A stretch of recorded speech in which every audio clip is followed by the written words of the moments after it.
వడియా మహాకవి అయిన సరళదాస్ సరళ మహాభారతాన్ని రాశాడు.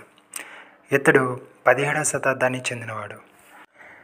ఇతడు రాసిన సరళ మహాభారతంలో అరణ్యపర్వంలో జరిగిన ఒక సంఘటనే నవకుంజర.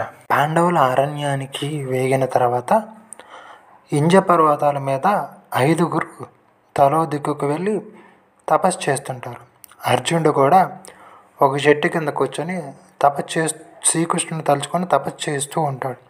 శ్రీకృష్ణుడు అర్జునుడు తాను గుర్తిస్తాడో లేదో ఒక సందేహంతో అర్జునుడి ముందు నవకుంజరగా నిల్చొని ఉంటాడు.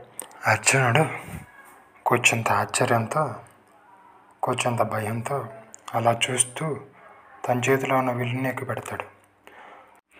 నవకుంజర ఆకారం చూస్తుంటే తల భాగం కోడిది, మెడ భాగం నెమలిది.